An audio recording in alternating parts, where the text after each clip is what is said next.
right. You sound like you're not doing so well. I'm not. I've had a cough for like 3 days. I hawked up like a clump of just like green stuff. That's pleasant. I think it's good to get it out though. I'm sure it is. It's better than keeping it in. So. Alright, continuing on. We're down to 3 days of notes, which I'm sure you are super excited about. Keeping in mind the extra credit for you guys, which is posted. As I said, I'm going to have your study guide done, but I got to thinking, you have your past study guides that you can start on. Since it's going to be similar to your previous tests, you can start studying off your old study guides, and that will give you a starting point. So if you wanted to get a head start studying for your final, you can start looking at your previous study guides, and that would be a good starting place.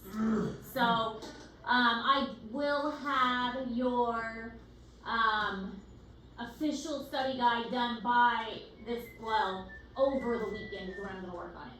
But if you wanted to get a head start, go back and look at your old study guides, and that would be a good place to start. Anyways, so 3 more days of notes. We can do this. You will have one more assignment, and the last assignment is I will post in Google Classroom after the notes. But it will be your last assignment, and it will be due next Friday. So. Also next Friday. Everything's due next Friday. Say he'll become a professional pilot. Next Friday, everything's due. Except for the case study, that's due this Friday. But everything else is due next Friday. Yes. What? I need help. I was supposed to do this in last week, and I never did it. Yeah. Lake. I haven't seen that. Do you have an extra? I just need help writing this prophecy. It should have came with the. I don't know What size is it? What? I don't care. I need help writing this prophecy. I was supposed to turn it in yesterday. Oh, for Tyler? How did you do Tyler? We had to pick names. Ah. Why'd you guys Do you know Tyler? Kind of. Who picked I mean, I talked to him, but I don't really like What do you bring me talk to some? him. Because I break. To come during advisory, I can help you. I don't know if they just break. Come on. But I'm gonna help you during class and just be taking notes. All right. I'll go ahead and shut the door again because again I don't want to be talking really loud about this. Testosterone? While yes. Testes! Testosterone! Testosterone is not bad at all. Come on, man. Yeah, I think testosterone. Yeah. If I did every day. Alright, so as you guys are probably familiar with, testosterone's main function: promote spermatogenesis, or the growth of sperm, muscle development, bone growth, and secondary sexual characteristics. Women have testosterone, men have estrogen, so it is in both the males and the females. It's just obviously men are going to have more testosterone. Sure. It gives the facial hair, the bigger muscle mass, the deeper voice, and things like that. This chart here kind of shows, oops, sorry, I was getting my mouse to work. It shows the testosterone level over time. So it peaks early on in puberty levels, and then it decreases as age progresses. It's controlled by what's called the gonadotropin releasing hormone, gonads, the reproductive organs. So gonadotropin releasing hormones, kind of makes sense. And this is luteinizing hormone, and this is follicle stimulating hormones. So that's what those stand for. Follicle stimulating hormones and luteinizing hormones and gonadotropin releasing hormones. These are all hormones that are found in both males and females. So these are all released, a lot of them are in the pituitary gland, which is in the brain. So these are all released to regulate the testosterone, but we'll also see these again in the female reproductive system with the estrogen and the progesterone.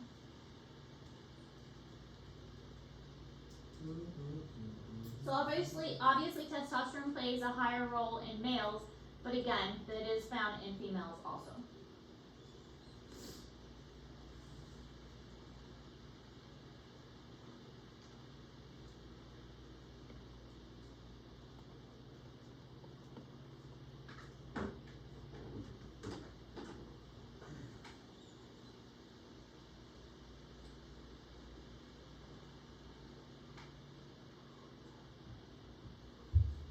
Alright,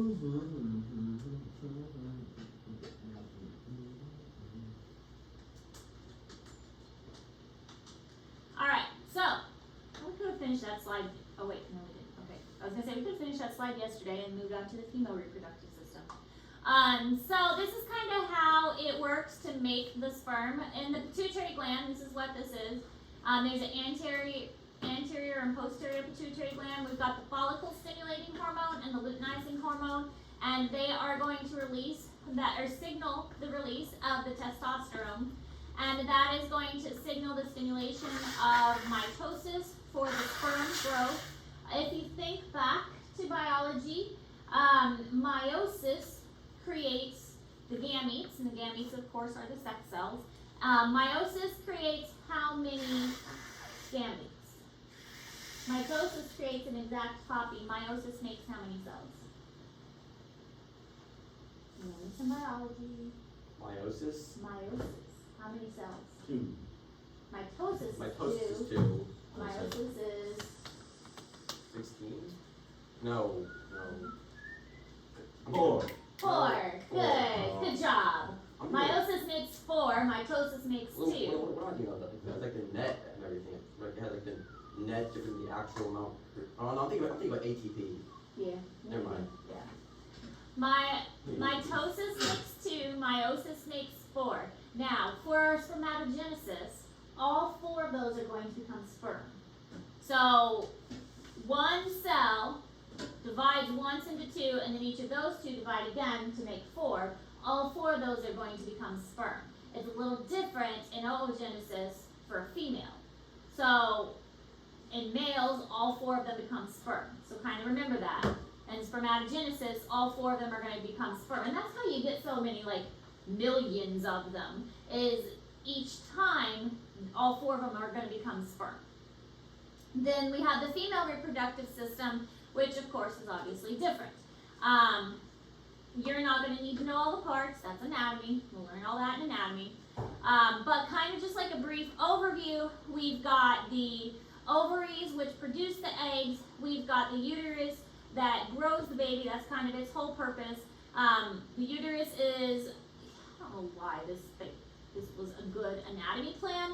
The uterus sits on top of the bladder, so when the baby gets big, it basically squishes the bladder, and I don't know why that was a good anatomy plan. But then we have the ovaries, which are really low down, and then the vagina, which leads outwards, which is basically the canal that the baby travels through. Alright, so the vagina is a muscular canal, which is the entrance to the reproductive tract and the exit for a child's birth. This is what the sperm is going to travel up through in order to reach the egg once the egg is released. It's about 10 centimeters long, and when menses occurs, it's also the exit for menses. There are many different layers of it, some smooth muscle, and it is very accommodating for childbirth. It does have some microbial flora. Lactobacilli is one of the flora that lives in that area.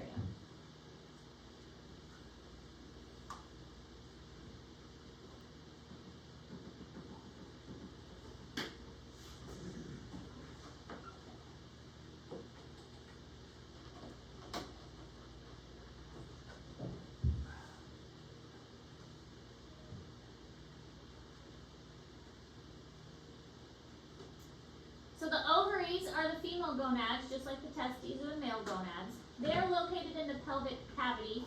I don't think we mentioned this, but you probably know the testes need to be descended because they need to be kept a little bit cooler than the actual body temperature, which is why they're located outside the body, because sperm need to be kept a few degrees cooler than the actual body temperature. So that's why they're located outside the body. Ovaries, not the case, so they can be kept inside the body. So they're located in the actual pelvic cavity. They are supported by various ligaments, which again, you don't need to know, but there are various ligaments that are holding the ovary in place. So here's some ligaments here, here's some ligaments here. All of these ligaments hold the ovary into position so that the ovary is not really moving around in there. They all have names, but I didn't put them in red because again, don't need to know their own names. This is what the ovary looks like under a microscope. All of these are underdeveloped eggs, and as the woman reaches puberty, and then each month afterwards, these are all going to develop one at a time, hopefully one at a time, unless it becomes twins, then two at a time. They're going to develop into eggs and be released once a month.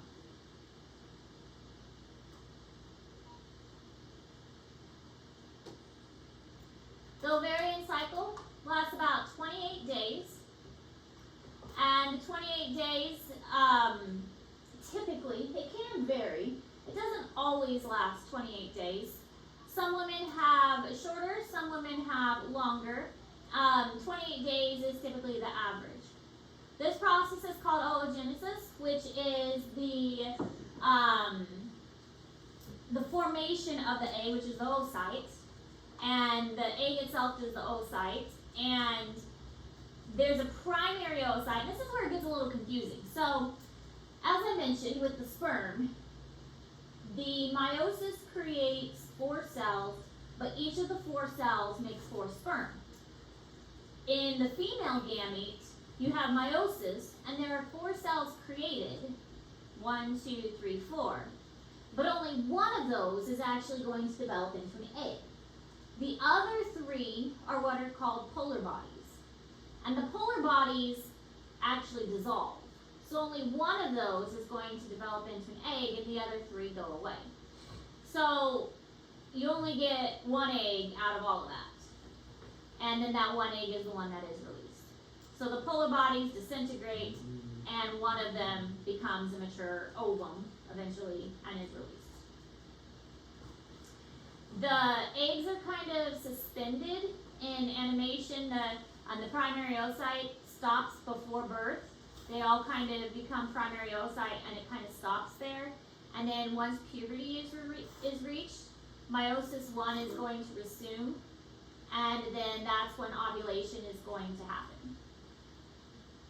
So it is true that a young girl has all the eggs that they're ever going to have, and this is also why the chances of genetic abnormalities is higher the older a woman is when she gets pregnant. So usually after 35 is kind of the magic age.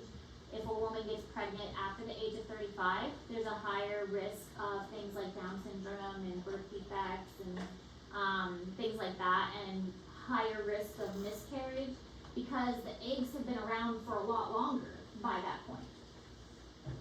And so there's a higher chance that the offspring will have more issues because the eggs have just been around for a very long time by that point because they've been around since birth.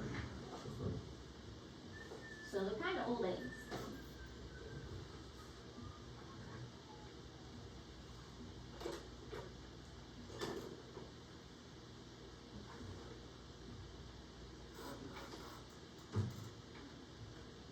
Ovaries produce secondary oocytes, the female sex cells. During fetal development, stem cells, called oogonia, go through mitosis. Some of these cells develop into 46 chromosome primary oocytes. At the onset of female puberty, tens of thousands of primary oocytes each form part of a primordial follicle in the ovaries. Between menarche and menopause, each primordial follicle develops into a mature follicle, and its primary oocyte completes meiosis 1.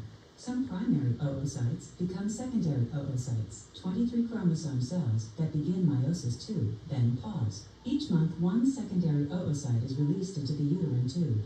Meiosis 2 is completed when the oocyte is fertilized. The resulting ovum can develop into a zygote. So it literally like ruptures out of the ovary. It just spits out and ruptures out. And so that's why women get cranky because it's really spitting out, and it really does cause a lot of pain and discomfort when the egg ruptures out of the ovary.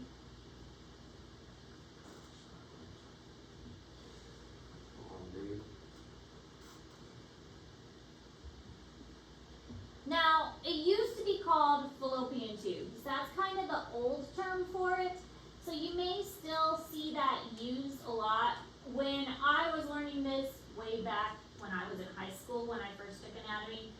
learned it as fallopian tubes, but the more correct term now is called oviducts. That's the one you're going to see more often. But every now and then you'll find a picture or hear the term fallopian tubes. But oviducts is the more correct term. This is the tube that connects the ovaries to the uterus itself. And it's interesting because it doesn't actually connect to the ovaries. They're not directly connected, so basically there's these little fingers called fimbriae that catch the egg as it leaves the ovary, and sometimes it doesn't actually catch the egg. This is, there have been many cases where the egg gets fertilized and it implants outside the tube and outside of the reproductive tract in general, and that's called an ectopic pregnancy. In those cases, there's extreme pain, there's extreme danger to the mother because babies are not supposed to develop inside the abdominal cavity. And in those cases, the pregnancy isn't viable and the mother needs surgery to remove the pregnancy because the pregnancy isn't going to be able to advance and it can cause severe damage to the mother. But a lot of that is because the oviducts don't actually attach to the ovaries. They try to catch the egg as it leaves the ovaries, but it doesn't actually attach. The uterus is a strong muscle that can stretch significantly. When it is not carrying a child, it is about the size of a fist. And so it's very, very tiny. For those that went on the cadaver tour, do you remember them showing you the uterus in the female? Yeah? It was really small. It was about the size of a fist. So the fact that that tiny organ can stretch to accommodate a child is pretty impressive. By the time a full-grown fetus, which weighs, oh goodness, my biggest baby was 9 pounds, 3 ounces. A 9-pound baby plus amniotic fluid plus a placenta. The placenta weighs about 2 pounds. All of that fits in there. You can imagine how stretched a uterus can get. So it's pretty impressive what the uterus can do to fit all of that in there. It's only 5 centimeters by 7 centimeters long, but when it first starts.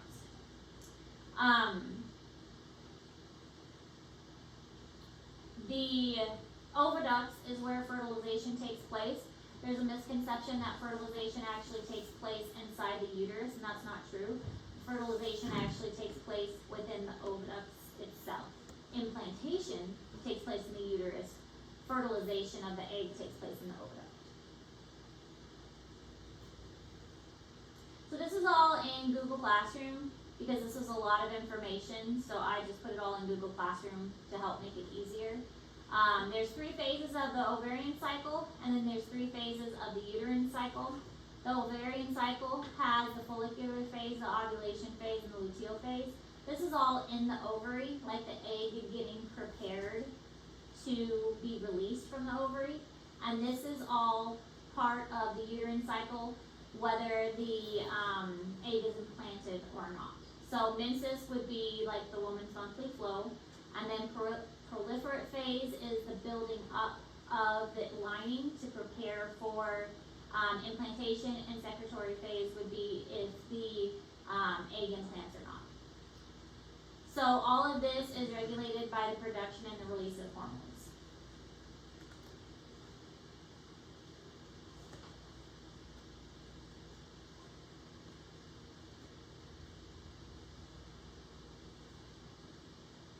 This one is also in Google Classroom because again it was a lot of information and it had a really good diagram that went with it because it included both the ovarian phase and the uterine phase. So I put this in Google Classroom so you could have both the words and the picture next to it.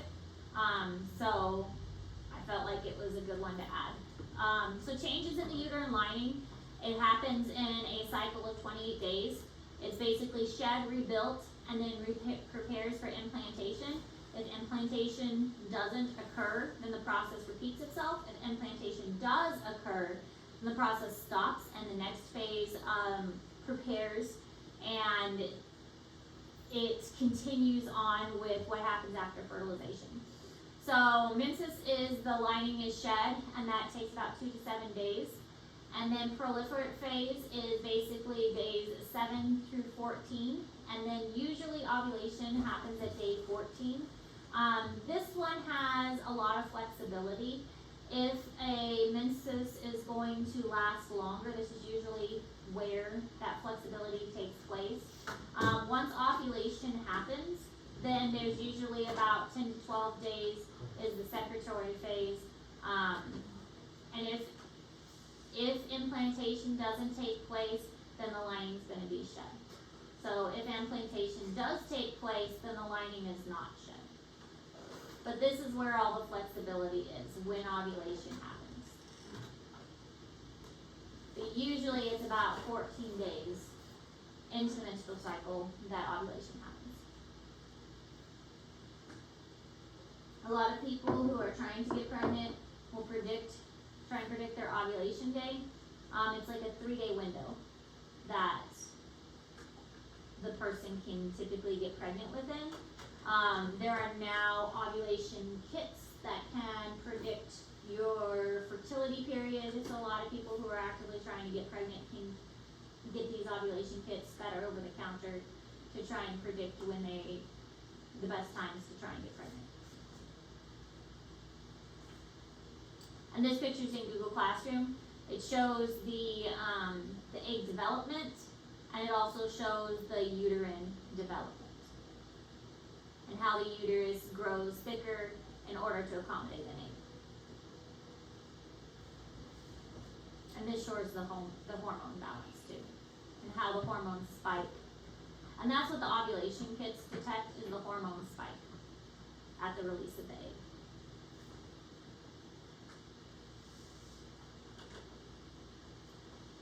So I thought this was an interesting way that they put it. Females are the fundamental sex. Basically what it means is that all humans start off as female, and then after a certain amount of time they switch to male if they have the Y chromosome. Specifically on the Y chromosome, if you think back to, if you had biology with me especially, there's a gene called the SRY gene, which hopefully sounds familiar, because I know we talked about it in my class. The SRY gene is found on the Y chromosome, and this is the main determining factor that an organism, human, is male. The SRY gene found on the male chromosome, it basically takes up the whole Y chromosome, and that determines male characteristics. And so if that is present, then the organism is going to switch over to male. And if that is absent, then the organism stays female. And so this kind of shows the process that all humans, I shouldn't say organisms, all humans, start off as female, and if that SRY gene is present, then it switches over to a male, and if it is absent, then it stays as female, and the human will develop those female characteristics.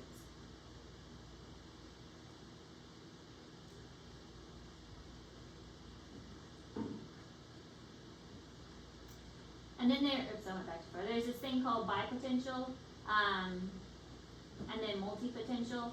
It has to do with the stem cells and the ability of the stem cells to divide correctly, and how the stem cells are able to differentiate correctly.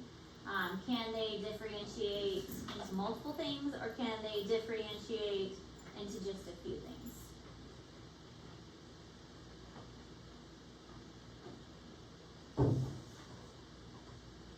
So again, looking at the different hormones, and we already kind of mentioned this, gonadotropic releasing hormones, luteinizing hormones, and follicle stimulating hormones. These are the main ones in both males and females that are going to help with the development and the releasing of testosterone, testosterone, estrogen, progesterone, those are the main ones. So, testosterone in males, estrogen and progesterone in females. And in males, you're going to see increased size of the larynx. A bigger larynx creates deeper voice. Increased muscular development. Guys just have bigger muscles. Women can get bigger muscles, but it usually takes more work. Guys are just built bigger. Growth of facial hair, and in general for both, growth of pubic hair is going to be a general thing for both. Women have more fat, especially in the breast and the hips. Breast development is due to estrogen, progesterone, broadening of the pelvis to accommodate birth, and again, growth of pubic hair in both male and females. Also, women have a smaller larynx that accommodates our higher pitched voices.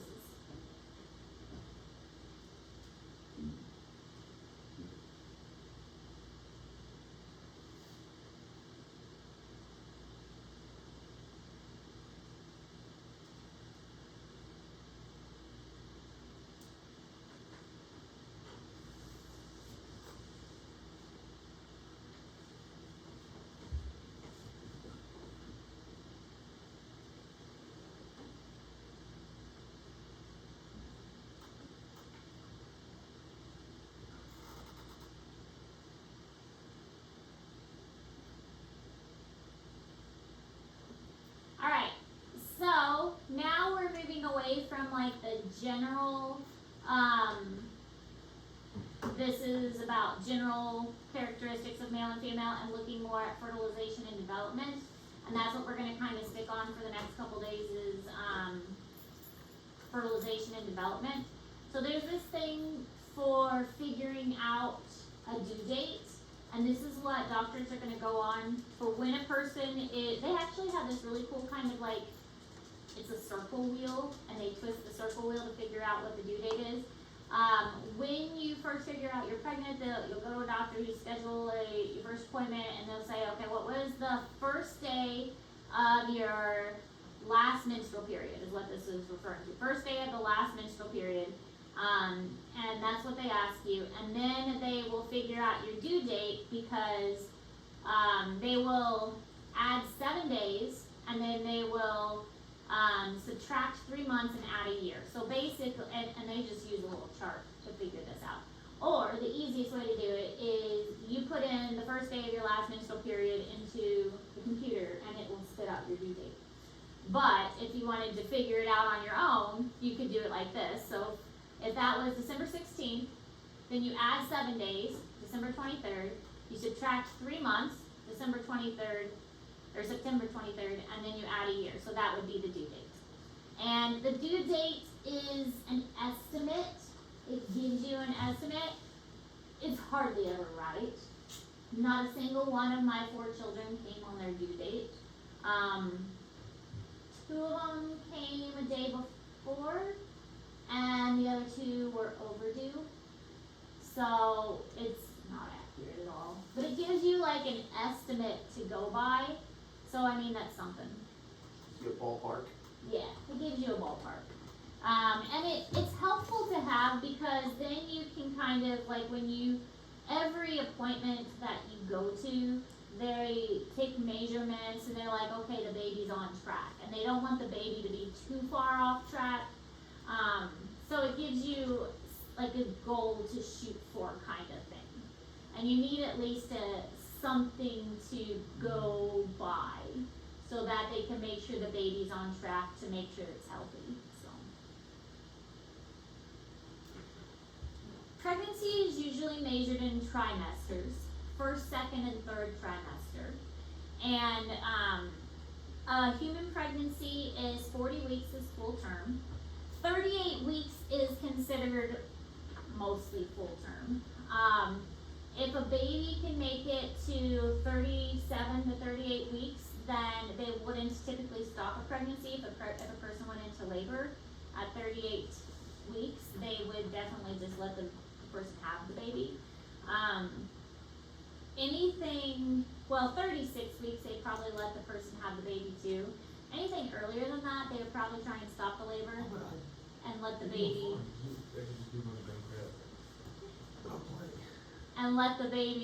try and stay in longer.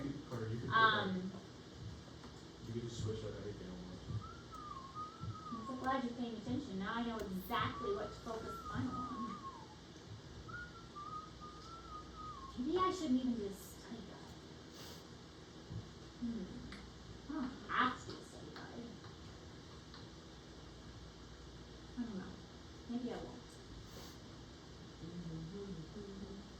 Maybe no curve either. I don't know. I feel like the focus has been gone lately. So maybe I won't do a curve. We'll see. But anyway. So weeks 1 through 13 are the first trimester. The second trimester is 14 through 16. Third trimester is 27 and on. This is usually the most comfortable. And this is usually uncomfortable because the woman's so big. This is usually miserable because the woman's so sick.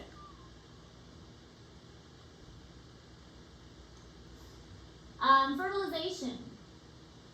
Fertilization, hundreds of millions of sperm is going to enter, and millions are killed immediately. I mentioned before that it's kind of ironic that the woman is just trying to kill off all the sperm that enter, when the whole point is to try and create more offspring. But the female reproductive tract is so not good environment for any kind of sperm to actually make it to the egg. The female reproductive tract just kills off all the sperm.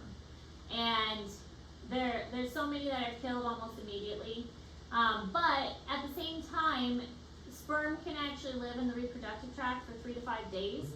And so even if the female didn't ovulate right away, if there was intercourse 3 to 5 days before, then she ovulated 3 days later, there's still potential that a pregnancy could occur. The sperm go through a chemical process in the female reproductive tract that allows them to be capable of fertilizing an egg. So when they actually make contact with the egg, this part of the head of the sperm is able to actually penetrate the egg itself, the capsule of it.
This picture's in Google Classroom, and it just kind of explains it step by step, so you have a reference point to go off of.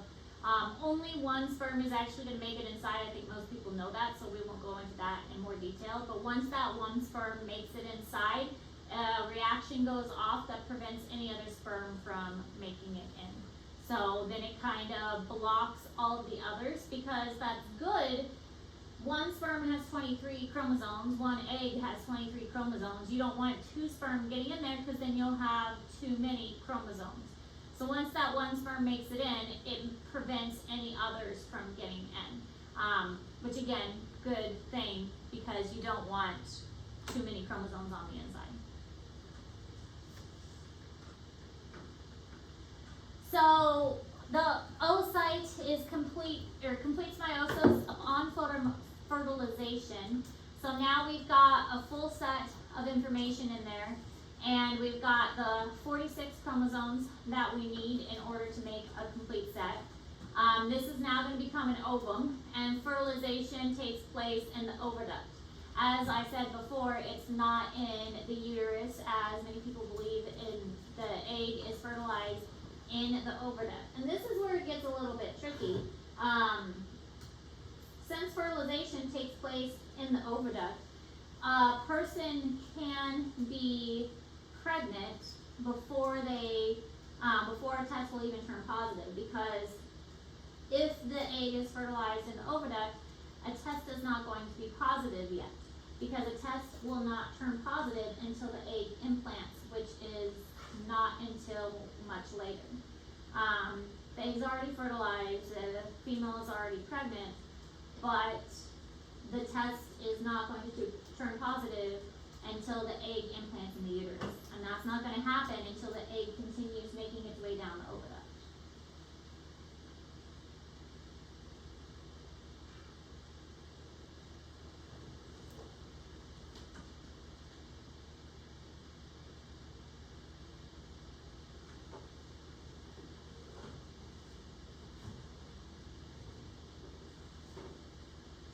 At this point, it's called a zygote.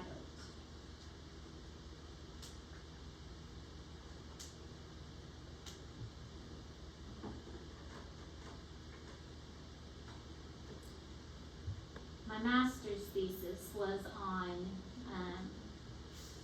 fish, so I would collect their eggs, and we would get to see the eggs splitting and developing. Eggs obviously a little bit different when they fertilize, but the eggs were clear, and so we could see the eggs when they split into two, or they split into four, and then once they turned into little baby zebrafish. So it was kind of cool. We could identify the different stages of development in the eggs. Pretty neat. So the zygote is when it's first fertilized, and then they'll split into two, and those two split into four, and so on. It just keeps dividing and dividing and dividing. This is called cleavage, and eventually more cells are created. But what's interesting is you're getting more cells, the cells are getting smaller and smaller, but the egg itself is not getting any bigger. I mean, it stays the same size. The cells are just getting smaller and smaller and smaller within it.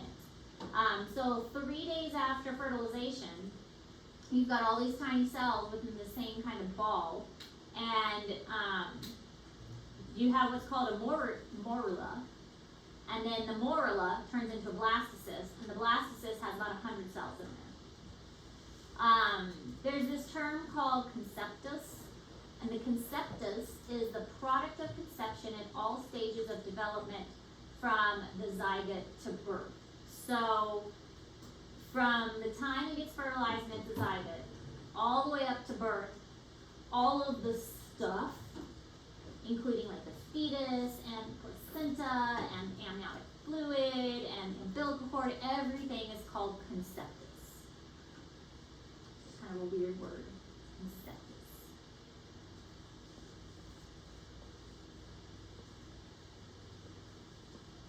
And this is all happening before it's even implanted.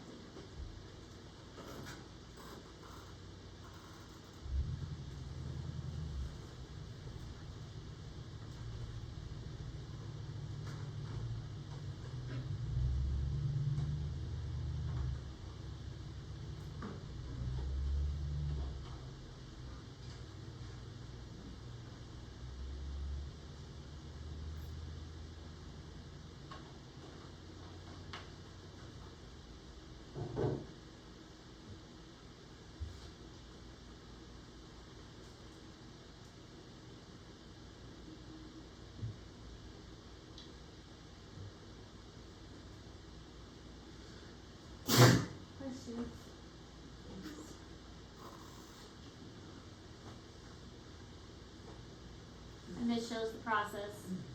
Starting at ovulation, when it first comes out, the sperm's fertilizing, divides into 2, divides into 4, moving on until you've got your blastocyst here, almost in the uterus, and then implantation into the uterine wall. But again, oviduct not connected to the uterus, oviduct not connected to the ovary.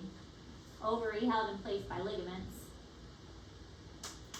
And so these are the fimbriae. The fimbriae have to actually catch the egg as it comes out. But it is possible that it could get fertilized, and so sometimes it does get fertilized and attached to the outside, and that's called an ectopic pregnancy. And if it gets attached to the outside, the embryo could start growing out here, which is quite dangerous. So implantation occurs at the end of the first week. So the individual has been pregnant a week by the time implantation happens.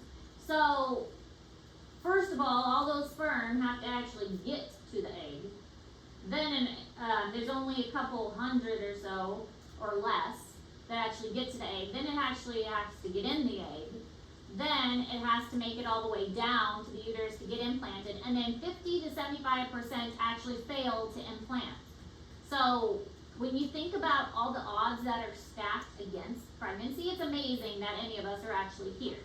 Because to actually get the sperm up to the egg, and then for them to be fertilized, and then all this to happen correctly, and then 50 to 75% actually don't even implant.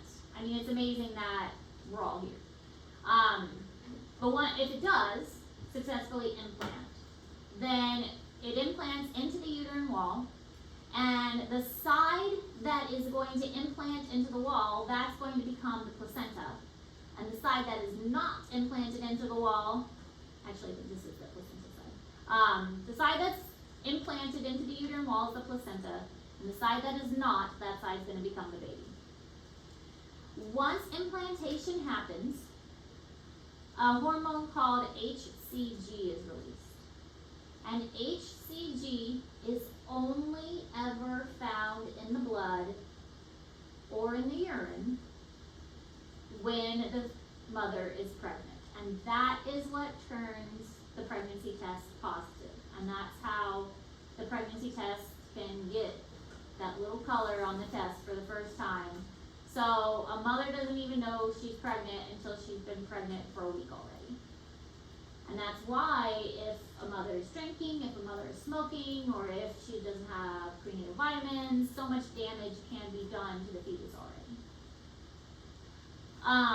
This big word, syncytiotrophoblasts, is the outermost layer of the human placenta.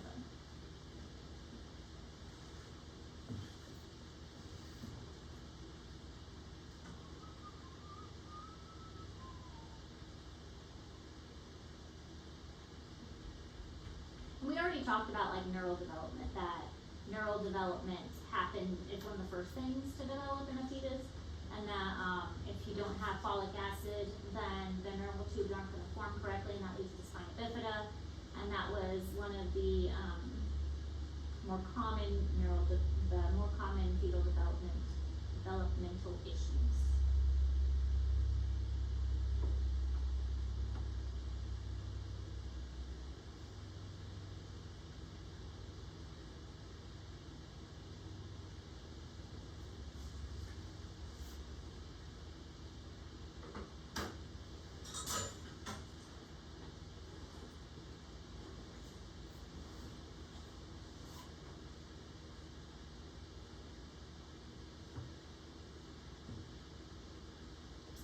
This chart is in Google Classroom. It has a ton of information. It has pre-implantation and then implantation, and it has the developmental stages. It talks about trimesters, and it talks about what's going on in each trimester, when development happens, different stages of development. So it's just a really good chart with tons of different information on it. So I put it in Google Classroom. All kinds of stuff going on in this chart.